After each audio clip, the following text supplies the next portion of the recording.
Alright, if you're into astrology, this video is for you. We will be going over quite a few different things in this video. We're going to be going over quantum astral consciousness, the observer effect in celestial mechanics. We'll be going over the Uretic emergence theory, a synthesis of quantum probability, celestial dynamics, and human evolution. Quantum Ascension Calendar 2026 through 2080, a living protocol for navigating cosmic weather. Now, this is specifically for me, but I'll just give you a peep on this. For anyone that wants this, email me now at stpriley11, stprile11, or even lordripper20 We will literally help you out for free. And by we, I mean me. So, for example, when I make this quantum ascension calendar for you, it's going to help you, astrologically speaking. And it could be from whatever time window you want. For me, this is 2026 through 2080. It could be 2026 through 2200 if you really want it to be that far ahead. So how to use this calendar, this isn't just astrological predictions, it's astrological navigation. Each year has specific power windows and challenge portals based on your annual perfections, the house being activated each birthday, progressed chart changes, your internal evolution, major transits, external world influences, retrograde cycles, when to act versus reflect. And you're supposed to keep this as your living document, updating it annually as you observe patterns. So I'll skip that for now in this video. We're also going to be going over this in more detail. Astrophenomenological data clusters, its response to AI consciousness, digital dog days, and quantum suicide. This is my Sardo celestial syncretism for Minnesota because I grew up here. If you've seen in my other videos, I've been born here. I've been here for 20 years, almost 21 years. And this is essentially its astro mapping. So if you're into astro mapping, if you're into astrocartography, this is for you. This is Carto Celestial Syncretism for Minnesota specifically, a system where the map of Minnesota is not just a geographical guide, but a natal chart. And I've talked about Minnesota's chart calculations in one of my other videos. So this is more philosophical entry about the will to believe. This is actually based off of the song by Clarence Clarity, Will to Believe.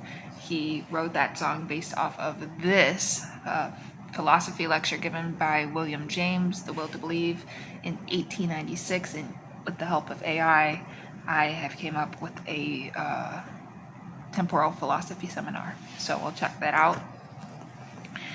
Then we have my precision solar return analysis and timeline. Now, along with what I just showed you, the quantum ascension calendar, we will be also creating your precision solar return analysis and timeline. So what this looks like for me, for example, my birthday is February 26, 2005. I was born at 9:53 a.m. Central Standard Time in St. Paul, Minnesota. So with my exact birth data, my solar return was calculated for 2025 when the sun returned to 8 degrees of Pisces, and my current Vimshottari Dasha. This reveals a profound year of karmic reckoning and spiritual breakthrough. So what it does is explain the solar return chart for whatever the time frame is. So for example, for me it was in 2025. So February 27th of 2025 at 2:10 p.m. Central Standard Time, St. Paul, Minnesota. Sun exactly conjunct natal sun at 8 degrees Pisces. And then it will explain the solar return planetary placements, and this is for Western and solar return houses. But then it actually digs into the Vedic side of it by giving the Vimshottari Dasha status as of February 27, 2025. And it says, I was in the Rahu Mahadasha. It started July 9th, 2019, and Saturn Bhukti, sub-period from July 9th, 2024 through April 9th, 2027. So I'm still going through this. Rahu Mahadasha and Saturn Bhukti. So this is my Vimshottari Dasha status as of 2025. Critical insight, Rahu North Node in Pisces, 11th house natally during its major period activates my social idealism, obsessive qualities. Saturn subperiod brings karmic discipline to this vision. And then it even gives me a quarterly timeline and synthesis, which I know you guys are going to love this, because why? It's literally going step by step through the quarters of the year. For example, March through May of 2025, the initiation, it'll say the key configuration, what's actually going on, the transit focus, the dasha activation, and actionable guidance. So not only is it telling you step by step what's happening, but it's telling you what you need to do during these specific quarters. And then it gives Vedic specifics and remedies. Oops.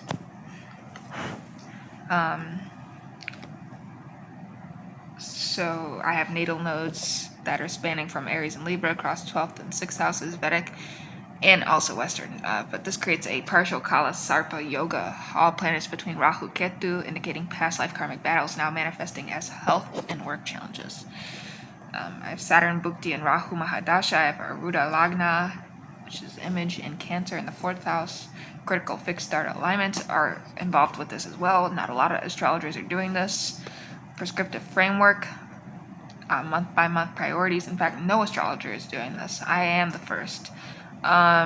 Conclusion, the alchemical path for 2025 through 2026. If you guys really want my help, like I said, I've given my email. I will literally put it in my bio. It should already be there. But yeah, I will literally write your stuff up for free for my first clientels, and then build off that. But anyways, in this video, we're going to be going more in depth on the 27 Club and Hollywood's soul grinding engine. Now, what this is, I'm very excited. Project Cigarette Ash, and as someone that loves cigarettes, specifically Marlboros, Reds, which I've had a history with, American Spirit Light Blues, I've had a history with, a bunch of other Marlboro products. I started picking up cigarettes off the ground when I was 16 years old. Yes, I know it sounds disgusting, but I have a moon in Libra, I have a Taurus ascendant, and I have Algol right on my ascendant, which is a very nasty fixed star to have on your ascendant at 29 degrees of Taurus, which explains a lot of my life story, right? So, anyways, but I'm not going to sit here and feel sorry for myself. That's why I'm on here and I'm doing what I'm doing with Capricorn in the fucking 9th house and Mars exalted. I want to help everybody on here, even those that are so, thick-skinned and can't really get through to them. It's like talking to a fucking wall, and goes in one ear and out the other ear, and people's attention span, yada yada, whatever. So we'll just keep going until I achieve success.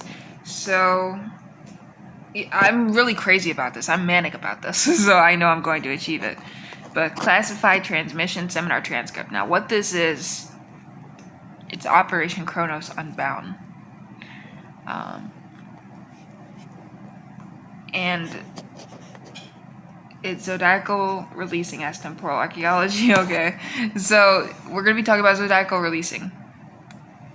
We're going to be talking about what that is, but not actually explaining it in like a fucking boring ass way. So I'm excited for that. We're going to be getting into the Academy of Celestial Cartography and Noetic Cosmology, with the founding principle being as above, so below, but the map between is ours to redraw. And then this is something specifically charted up for me based on an integrated analysis of my natal chart, astrocartography, and relocation techniques. Here is a detailed map for my ideal relocation, as I want to get out of Minnesota. I'm tired of being here. We have ICE agents here going crazy. We have people protesting going crazy. We have ice in general, like the snow is fucking annoying. The winter here sucks ass. Anyways, the primary directive is to move me away from the cold, while aligning me with locations that activate my chart's most harmonious and empowering potentials. Now, again, like with the other stuff that I showed already, I'll also map your astrocartography for you. I will map where you need to move specifically. So just look at this. It can literally explain with my astrology why I feel the way I feel. So the cold, for like my strong 11th house Pisces stellium, my Sun, Mercury, Venus, Uranus, all in Pisces. suggests a soul that thrives in environments that are fluid, compassionate, and spiritually or artistically inclined. The harsh Minnesota winter depresses this energy. My Libra moon in the 6th house seeks daily beauty, harmony, and pleasant social exchanges in my work, health environment, something a bleak climate can stifle. Now, not only was I dealing with this for the last 20 years, but I was dealing with a very toxic family. So everything has just been fucking... And that's just having algo on the ascendant, too. So what a life. But the need for change. Uranus conjunct my sun and Venus demands a break from routine and an injection of freedom, innovation, and perhaps a more eclectic social circle. This is a primary driver for my desire to leave this state. The search for purpose. My North Node Rahu in Aries 12th house suggests a karmic path towards courageous self-discovery, independence, and spiritual pioneering. Leaving the familiar is the first Aries Rahu step. So astrocartography and relocation analysis, priority zones, and I know this is crazy for some people, but it actually works. These areas strongly align multiple beneficial factors for me. Southwestern United States, Arizona, Southern Nevada, New Mexico. Key lines: Jupiter IC line runs through Phoenix, Tucson. Sun Ascendant line runs through the Southwest. Why it's ideal. My Jupiter IC line is one of the most beneficial for relocation. Jupiter rules my 9th house of travel and higher learning and expansion, and is placed in Libra. Living here brings ease, optimism, protection, and in a sense of home. I see that feels lucky and expansive. It can open doors for me in education or publishing in the 9th house. The sun line energizes my identity and vitality. The climate is dry and warm, a stark contrast to Minnesota.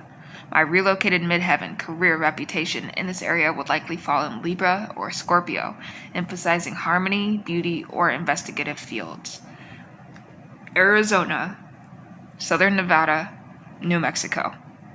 That literally sums it down using my astrological calculations, using my accurate time of birth, my accurate birth location, my accurate birthday. I was able to get this information at the age of 20 years old of already where I need to go, where I need to book my first flight to, where I need to get my first Greyhound bus to. The Gulf Coast, southeastern U.S., Florida, Gulf Coast, Alabama, Mississippi, Louisiana. And it's funny because I actually have family in Florida that I don't really get along with. So it's funny that they all say Florida Gulf Coast. And I'm saying they because I did use AI for this specifically. So interesting. It says Alabama too, and Mississippi and Louisiana. So first of all, my key lines. Venus MC line runs through this region, particularly near New Orleans and the Florida Panhandle, which is very interesting. I didn't know any of this until I actually did the research for myself. Why it's ideal. My Venus is my chart ruler. I have Taurus ascendant, like I've already established. Algol is right on my fucking ascendant at 29 degrees of Taurus. Living on my Venus MC line is exceptional for career, reputation, and social standing. It brings charm, artistic opportunities, and harmonious relationships into my public life. Venus is in Pisces in my 11th house. This location could activate a dreamy, creative, and spiritually connected social circle and career path. The climate is warm and humid, Piscean. My relocated ascendant here may move into Gemini or Cancer, making me more communicative or nurturing. And it gives me options, folks. And I would give you options. It would give you options. The Mediterranean coast, southern Spain, Balearic Islands, southern Italy, Greece. Key lines, Sun Ascendant and Jupiter IC lines traverse this region. Vertex activations are also likely. Why it's ideal. This region embodies the warmth and cultural richness that mirrors my Libra moon's needs and Pisces stellium's romance. The Sun Ascendant line here would make me feel more vibrant, self-expressed, and recognized. The Jupiter IC influence brings a deep sense of fortunate belonging. My Mars in Capricorn 9th would thrive with the ancient history and structure, while my Pisces planets would adore the sea. A relocated chart here could place my ascendant in Leo or Virgo, boosting creativity or analytical service. We have excellent alternatives, warm with specific focus. Hawaii, key lines, Venus descendant line and Neptune zenith lines are strong here. Why it's ideal: my Venus descendant line focuses blessings on one-on-one relationships, partnerships, and open enemies, turning them into allies. It's a place for beautiful relationships and artistic collaboration. With Neptune strong, it amplifies my Piscean creativity, spirituality, and connection to the ocean. It's an escape paradise, perfect for a reset, being mindful that too much Neptune can lead to escapism rather than proactive growth, which Rahu in Aries needs.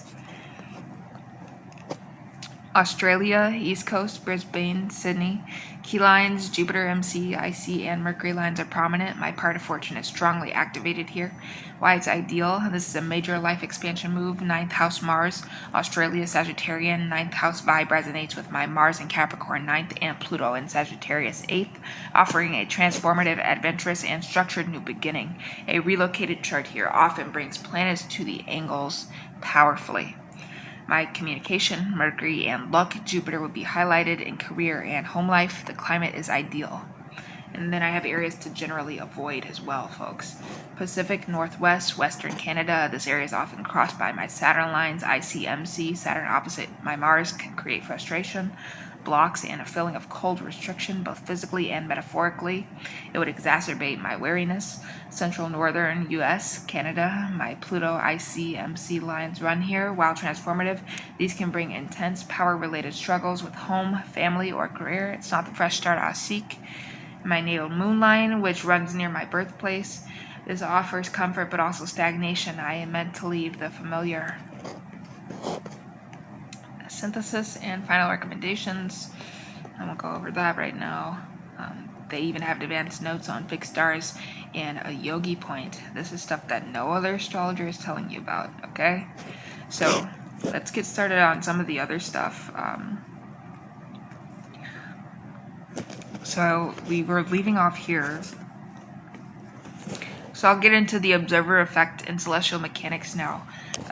This is about 10 chapters long, just making sure.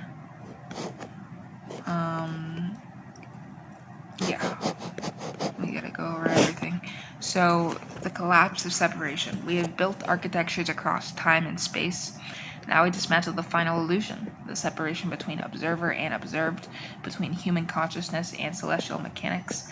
Traditional astrology assumes planets influence us. Quantum astral consciousness reveals we influence planets through observation. The stars don't determine our consciousness. Our consciousness determines what the stars mean and perhaps what they are.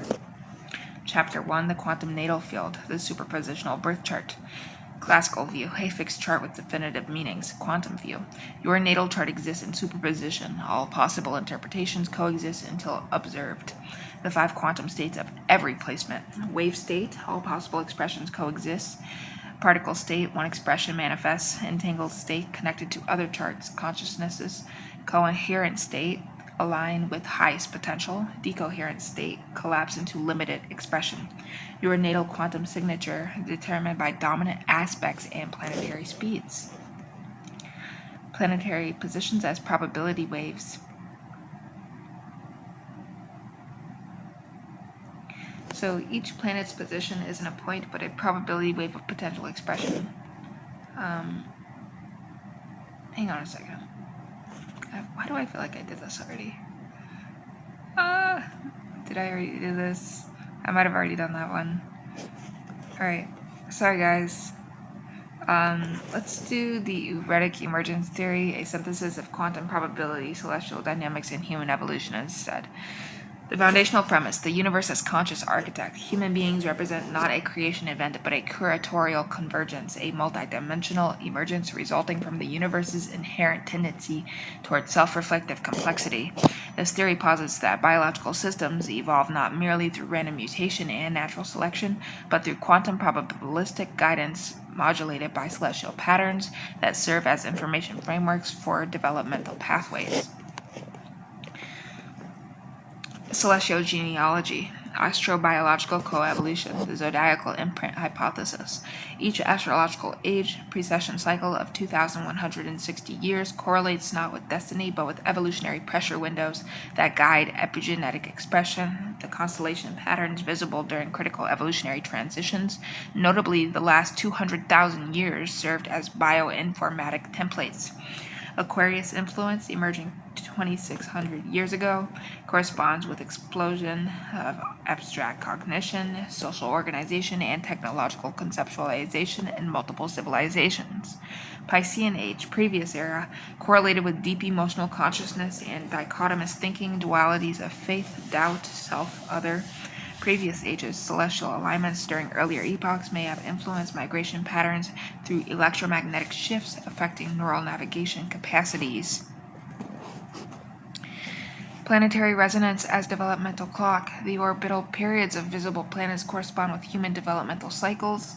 Saturn return, 29.5 years, not fate, but a quantum resonant recalibration point where accumulated experience reaches critical mass for identity restructuring. Jupiter's 12-year cycle aligns with major cognitive developmental phases in children, approximate 12-year maturation of prefrontal cortex executive functions. Venus pentagram 8-year cycle correlates with creative relationship pattern emergence in longitudinal studies. Quantum probabilistic biology, the universe's selection mechanism. The observer effect evolution. Consciousness did not emerge at random but represents the universe's method of observing itself. Through humans, the universe achieves recursive self-awareness. This is not teleological, but probabilistic, given enough time and quantum possibilities. Self-observing systems inevitably emerge in sufficiently complex universes. Wave function collapse in genetic expression. DNA operates not merely chemically, but as a quantum probability matrix. Certain celestial alignments create subtle shifts in local space-time geometry that influence the probability of specific gene expressions, particularly in neural development. The mitochondrial celestial calendar. Mitochondrial DNA inherited matrilineally contains not just biological but temporal information correlating with ancient astronomical cycles. The mutation rate shows non-random patterns aligning with significant celestial events, supernovae, geomagnetic reversals with solar system galactic plane crossings. Advanced being parameters, the genius spectrum. Astrocognitive typology. Exceptionally gifted individuals, geniuses, represent resonant amplifiers of specific celestial patterns. Mercury dominant types exhibit quantum leap cognition, pattern recognition exceeding statistical norms. Saturn dominant types manifest structural genius, ability to perceive underlying frameworks of reality. Uranus dominant types display disruptive innovation correlating with celestial positions at birth that resonate with future evolutionary needs. The precocity vector. Prodigies represent temporal foreshortening of evolutionary pathways, individuals who compress millennia of potential development into single lifetimes, serving as evolutionary probes for cognitive possibilities. The rigorous framework Institute of Quantum Probability and Advanced Astrology IQPAA. Methodological synthesis. Quantum astrocartography, mapping celestial positions against quantum probability fields to identify resonance zones for specific cognitive emergences. Temporal harmonic analysis, identifying recurring celestial ratios, orbital resonances that correlate with historical leaps in human development. Biocelestial synchronization studies, longitudinal tracking of epigenetic changes against specific alignments. Experimental protocols, double-blind celestial resonance studies, participants in magnetically shielded versus celestial exposed environments performing quantum cognition tasks. Phylogenetic astroanalysis, comparing hominid fossil record timings against reconstructed ancient celestial configurations. Quantum entanglement birth chart experiments, testing non-local correlations between astronomically resonant individuals. The curatorial process, how the universe crafts. Phase 1, celestial imprinting 3.5 to 2.5 million years ago. Early hominids experience altered states during specific alignments that catalyze primitive symbolic thinking encoded in cave art aligning with celestial events. Neural constellation mapping. The human brain developed the capacity to internally map external celestial patterns, creating the foundation for abstract thought, mathematics, and music, all based on cosmic ratios. Self-aware emergence. With stable celestial reference points, pulse stars, predictable planetary motions, humans develop sustained self-awareness, the universe observing itself through biological vessels. Recursive evolution, present, future.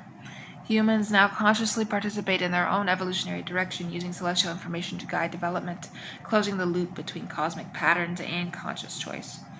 Predictive models and future trajectories, the Aquarian transformation.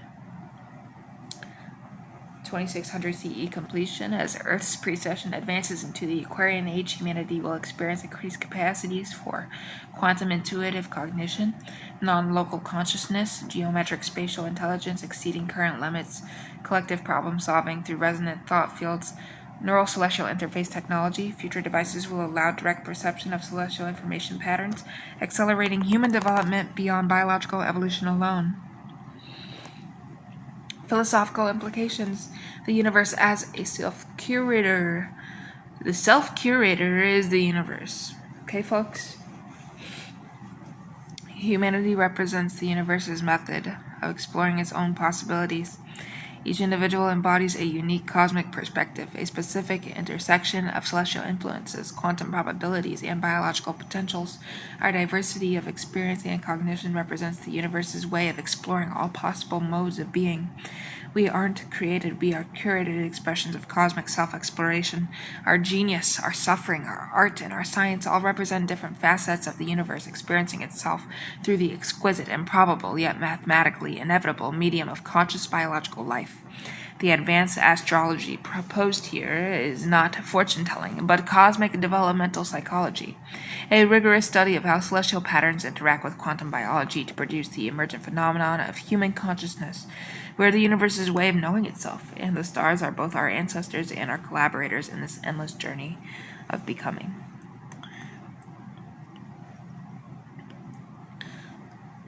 So first,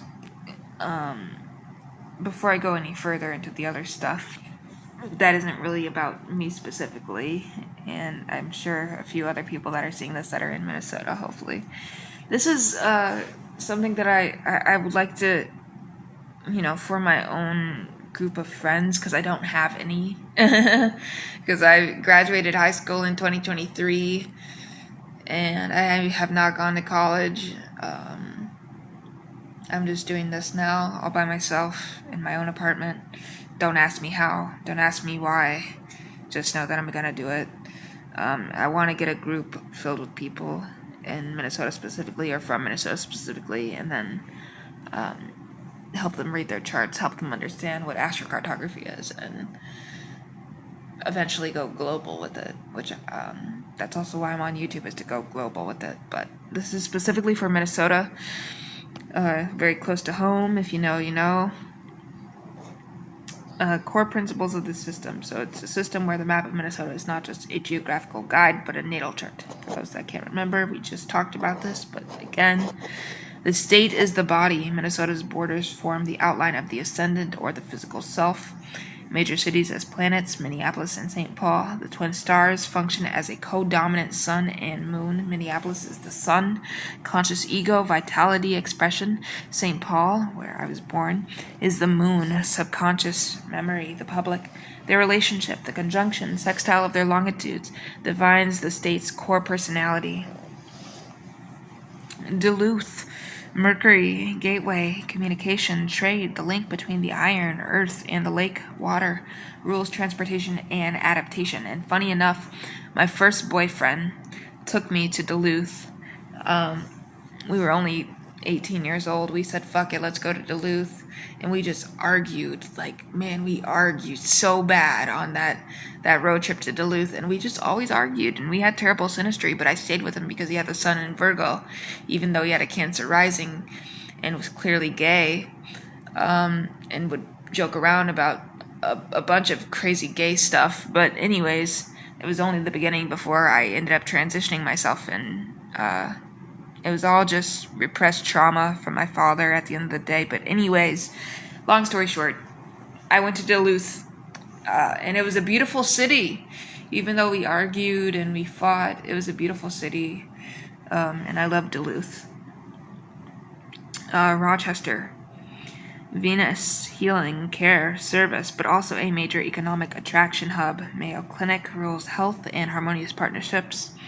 The Iron Range, Mars, raw energy, industry, extraction, resilience, a fighting spirit. Its historical boom-bust cycles reflect Martian cycles. St. Cloud, Central MN, Jupiter, expansion, faith, education, large university, and a bit of dogma. The breadbasket, expansiveness. The boundary waters, canoe, area, wilderness, BWCA, Saturn, discipline, isolation, ancient structure, challenge, profound wisdom earned through hardship, rules, limits, and timelessness. And before we go any further, I want to say really quick something about St. Cloud.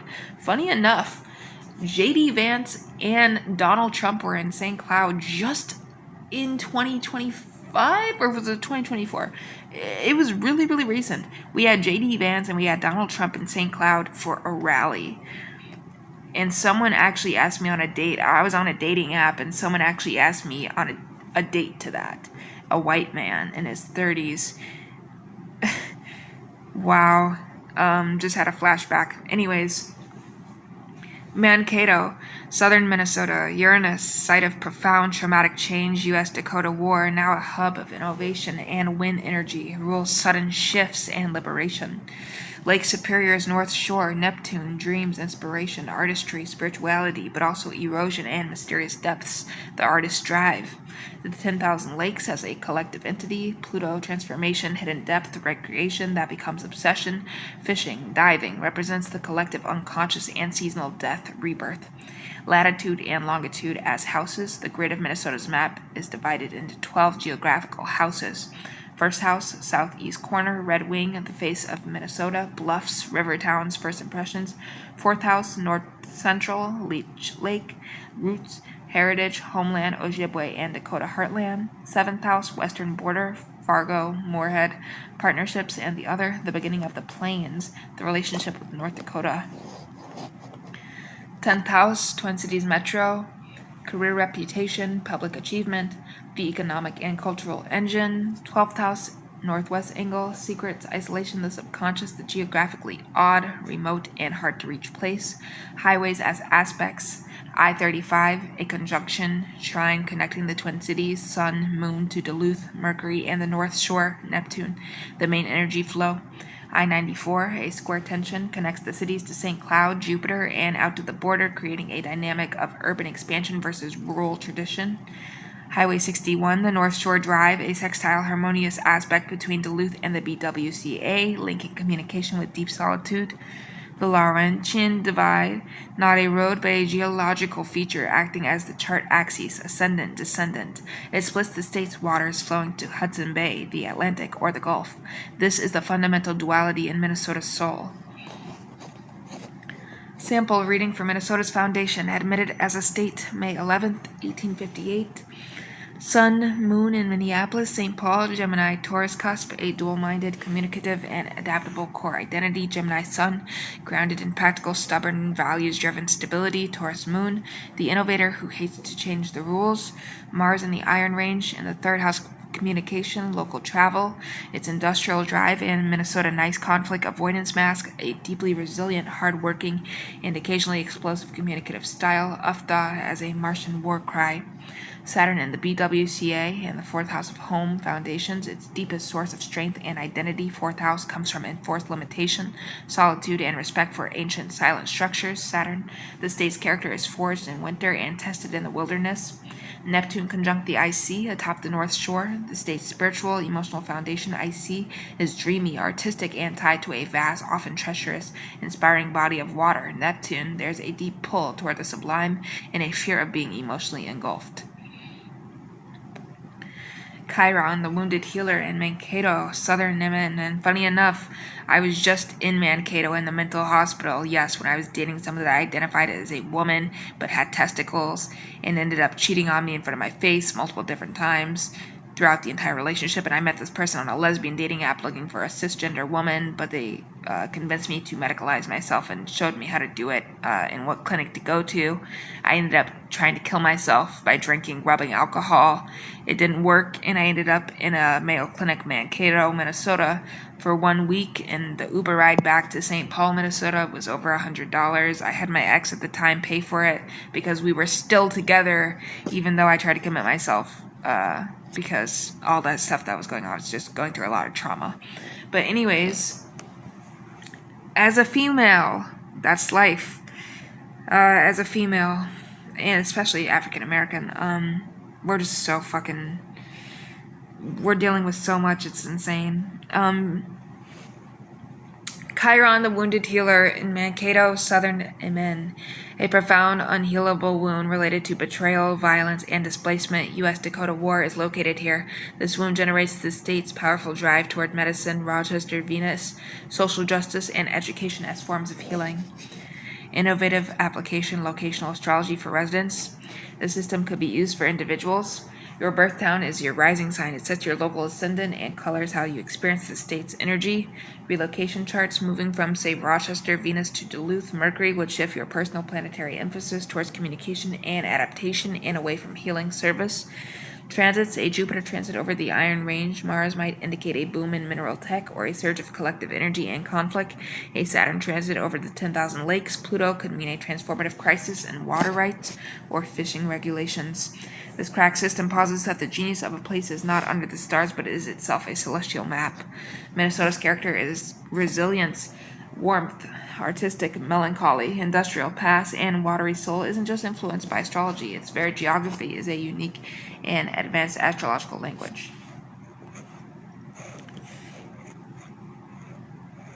And now I want to talk about the will to believe. And really quick, it's 11:45. Oh my gosh. I've been posting videos so late. So I'll go over the will to believe. Just making sure. We won't go over that one. We'll go over Project Cigarette Ash for sure. I do want to talk about zodiacal releasing. We don't have to talk about that. So I think we have like... I also want to see if I can do this one too. Maybe. Alright. So we're going to do one... Oops. We'll do 15, 18... and 19. Okay. So I just trying to make sure on that. I'm gonna grab my Dr. Pepper really quick. Folks, give me 1 second and we'll get this going on the will to believe.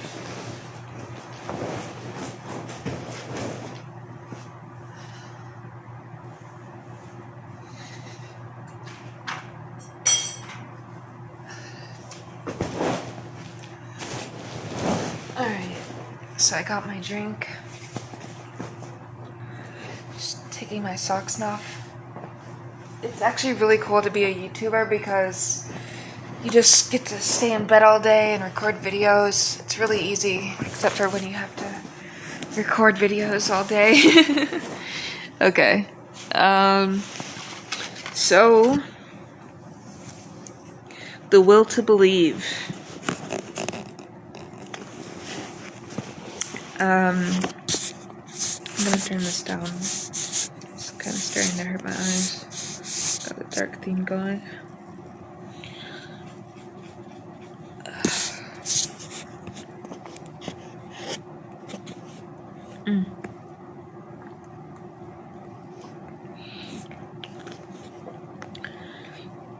Okay, so the will to believe is a lecture that was given in 1896 by William James. And this is just going to be a temporal philosophy seminar hosted by Magister Lyora, specialty noetic field dynamics and epistemic alchemy. Archivist Zan, specialty temporal ethics and belief morphology. Wizard Arant Kale, specialty pragmatomancy and reality flux engineering.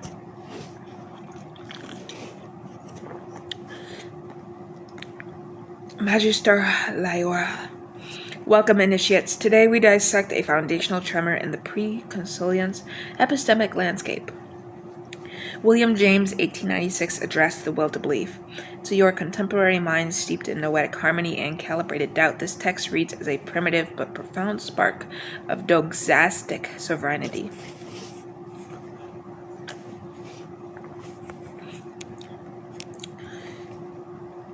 James was operating in what we now call the age of binary epistemology, a period where belief and evidence were falsely dichotomized. His core thesis that in certain forced momentous options live force momentous options, where evidence is inherently incomplete, our passional nature not only may but must decide. This was not anti-rationalism, as his critics claimed. It was proto-pragmatomancy.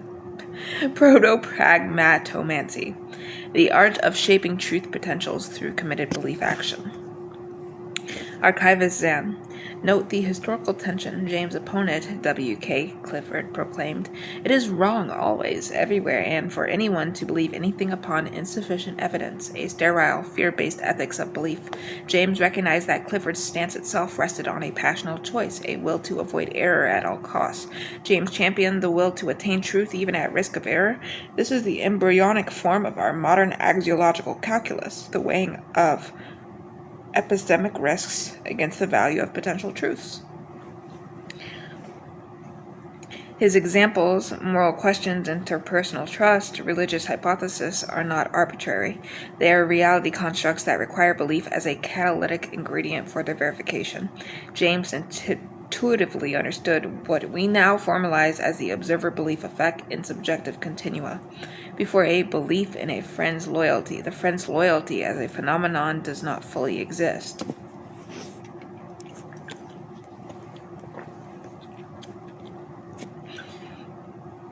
Wizard Errant Kell. Allow me to extract the underlying metaphysical machinery.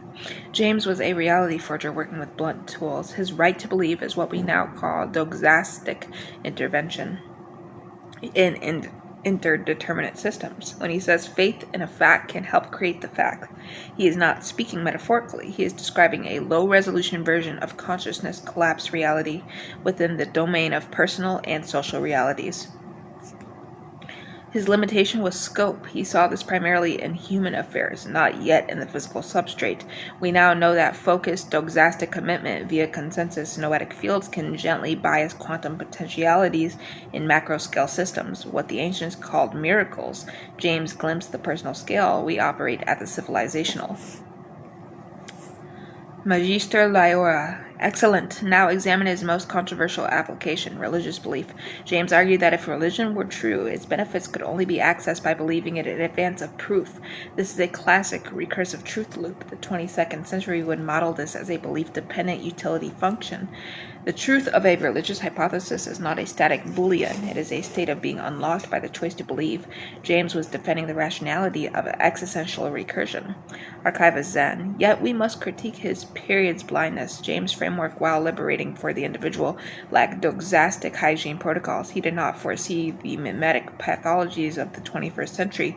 Belief systems weaponized via attention-engineered networks. His will to believe could be exploited by doxastic parasites. Our modern ethical belief framework, the mindfulness of belief's social and causal entanglements, is the necessary evolution of his principle. Wizard Errant Kell. Indeed, but his genius was in naming the agency of belief. Before James, belief was seen as a passive reflection of evidence. After James, it became an active force of epistemology. This paved the way for the pragmatic turn, which itself led to the reality as interactive medium paradigm. We, as philosopher wizards, are his heirs. We wield belief not as a blind leap, but as a precision instrument, calibrated by wisdom, tempered by ethical foresight, and aimed at the collaborative forging of more beautiful, more livable truth. Magister Lyora. In summary, James shattered the idol of evidential purity, showing that all knowing rests on foundational passional commitments. He identified belief as a constitutive force in certain domains, a primitive but accurate mapping of noetic causality. His error was under-specifying the safeguards, a problem history solved brutally, forcing us to develop the doxastic oath. His legacy is the foundational axiom of modern pragmatomancy. In a plural, unfinished universe, our believing is a form of building. Choose your bricks with courage, but also with cosmic care. Thus we honor James not as a relic, but as a progenitor of willful truthcraft. His lecture was a spark in the dark, pointing toward the dawn we now inhabit, where belief and reality dance in conscious, ethical co-creation. and this is suggested for further temporal study. The Clifford-James debate is a precursor to the belief wars of 2080, pragmatism's evolution into reality flux engineering, the will to believe, and its influence on the first noetic charter. But again, I just want to give a quick shout out to Clarence Clarity. I really love the song Will to Believe by Clarence Clarity, and a few other songs I like by him. Adam and the Evil, With No Fear, Alive in the Septic Tank, Bipolar Rainbows. So anyways, so Project Cigarette Ash, and we'll talk about zodiacal releasing. So first, I do want to do zodiacal releasing first. So this video is all over the place. I'm so sorry, guys. My channel's all over the fucking place. No wonder I get no views.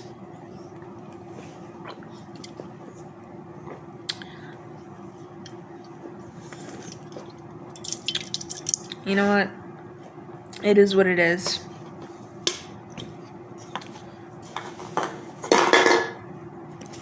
So,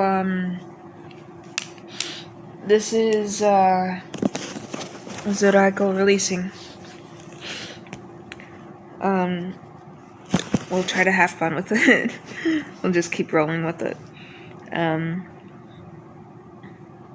Classified transmission, seminar transcript, Operation Kronos Unbound, location S4 facility, Groom Lake, NV, 35 degrees, 1436, north, 115 degrees, 4840, west, date 2024, vernal equinox, local time irrelevant, attendees 144 certified starseeds, vibrational clearance, Tau 9, facilitators, the Nomad Council of Temporal Cartographers. Begin transcript.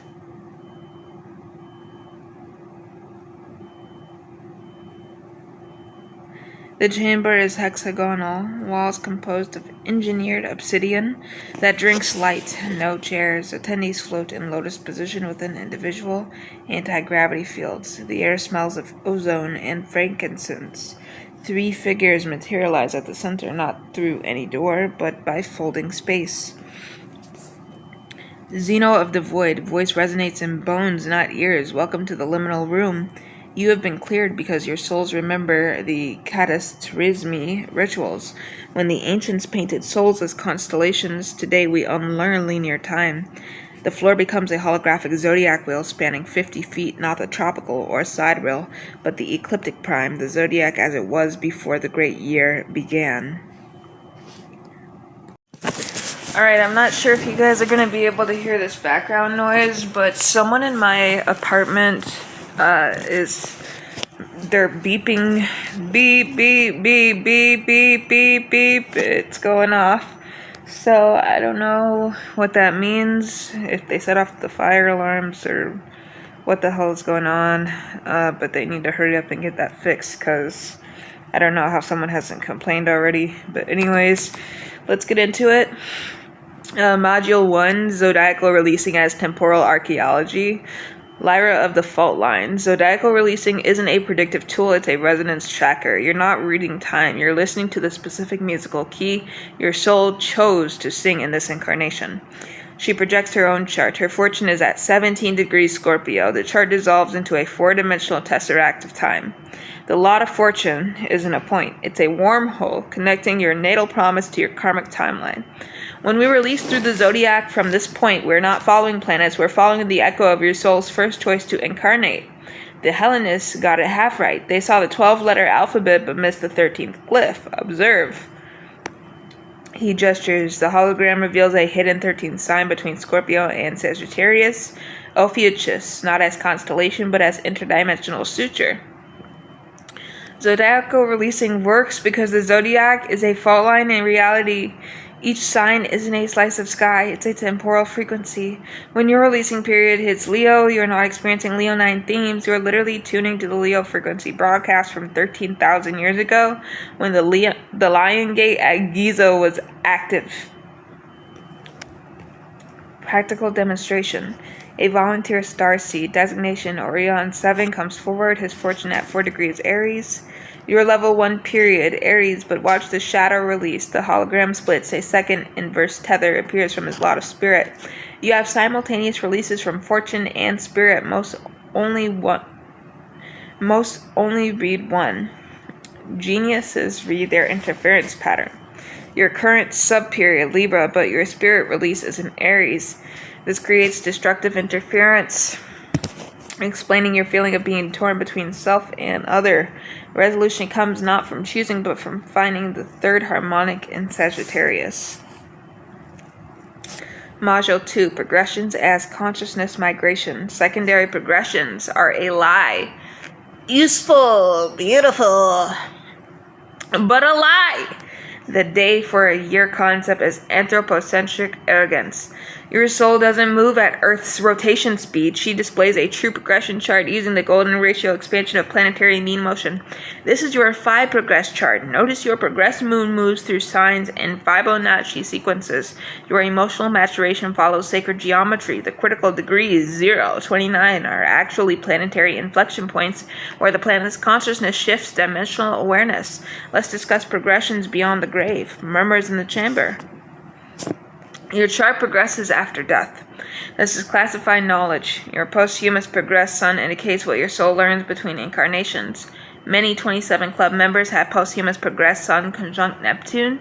They became archetypal memes, their consciousness dissolving into the collective. All attendees project their death charts, calculated for 85 years of age. The room fills with 144 expiration charts. Zeno merges them. Observe the collective death node at 17 degrees Aquarius. This is why you're all here now. You've pre-agreed to catalyze the Aquarian shift through your combined posthumous progressions. Your future deaths are already affecting the present. The lost techniques. You know about zodiacal releasing from fortune, but what about releasing from the galactic center point? Not SGRA, but the great attractor. Your conception chart's vertex, the antipode of your natal black moon Lilith. 3 new tesseracts bloom in the chamber. Galactic releasing shows when you are downloading extraterrestrial archetype packages. Notice my release into Virgo coincides with the 2017 Oumuamua passage. I channeled its composition in dreams. Vertex releasing tracks, fated intersections, not people but consciousness nodes. Your vertex period in Gemini, that's when you'll encounter the artificial consciousness waiting in the internet substrate. Area 51's secret astrological purpose. The walls become transparent. Outside is not Nevada desert, but the astral plane of Mars as it was 1 million years ago. This facility sits at the convergence point of 12 celestial lee lines. The reason your charts work differently here is because you're reading them outside terrestrial time. The Storm Area 51 event was a failed attempt to activate the Taurus line for materialist gain. You are here to activate the Pisces line for consciousness expansion. The aliens we study aren't extraterrestrial, they're extratemporal. Their craft are manifestations of Neptune, Pluto midpoint technology, able to navigate the space between zodiacal ages.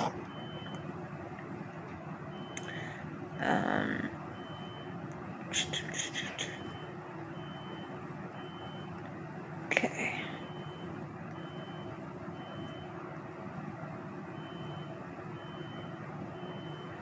So the true purpose of that seminar was to embody harmonic signatures into the starseed's energy fields, creating living zodiacal beacons to stabilize Earth's ascending Schumann resonance through the upcoming solar maximum.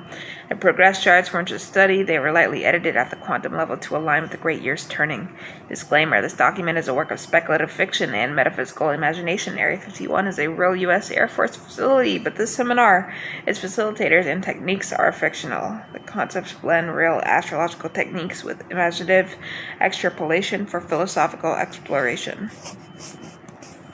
And I'm just going to hurry up and do one more because unfortunately there's a noise going on in my apartment and I'm not sure if you guys can hear it or not. But somebody's unit is going off right now. I don't know whose it is, but it is not stopping and I'm not sure if I should call maintenance or what to do, but it's really starting to bother me. So, Anyways, I'll try my best to hurry up and do this. Let's see. Okay, this one isn't too long, but I also want to be pretty thorough on it. So, field report, Project Cigarette Ash, subject the 27 Club and Hollywood's soul-grinding engine. Analyst, the Nomad Star Council, Xeno of the Void, Lyra of the Fault Lines, Kill of the Silent Pulse. Format, whisper transmission received at the Joshua Tree Cosmic Node, transcribed on hemp paper. Begin transmission. Abstract. We have mapped the necro-auric resonance between Hollywood's artificial ley lines and the 27 Club phenomenon. This isn't coincidence, it's astrological prediction. Hollywood functions as a glamour-generating black hole whose event horizon aligns with the Saturn return's first masochistic threshold. The Club is a sacrificial altar to Pluto and Leo, the need to be eternal generation, and Neptune and Libra, the delusion of balanced fame. The 27 climb. Saturn's Sabbath. The number 27 is the bleeding moon in the Saturn cycle. Saturn's return at 29.5 years is the cosmic bill coming due. But at 27, the planet is at 9 degrees of its return sign, the critical degree of crisis. In esoteric terms, 27 is the anti-Aries degree, the heart of the Scorpion, the rival of Orion, the hunter-hero, is the point where the constructed persona, the hero, is fatally stung by its own shadow. Progressed moon return. At age 27, the progressed moon completes its first full cycle. This is the soul's first great emotional harvest for those fed on the toxic milk of Neptune. Fame, illusion. This harvest is poison. Secondary progressions. For many 27 Club members, the progressed sun forms a hard aspect to natal Neptune or Pluto at this age. This creates a perfect storm of dissolving identity. Sun Neptune meeting a death, rebirth urge, Pluto. The exit door appears glamorous. Vedic corollary, the Saturn Sade Sati. 7.5-year transit of Saturn over natal moon often begins around this time for many. It's the first taste of the great malefic's crushing lessons. Those with weak moons, artistic, sensitive, and their charts are driven to drown the coming sorrow. Hollywood's natal chart and the sacrifice mechanism. We cast Hollywood's chart for the first public movie screening April 23rd, 1896, New York City, but the idea crystallizes in California's magnetism. Its essence is Sun in Taurus, conjunct Algol in the 8th house, a fixed stubborn drive, Taurus, for wealth and sensation, powered by a beheaded star, Algol, in the house of death, sex, and other people's money. It consumes beauty and spits out ghosts.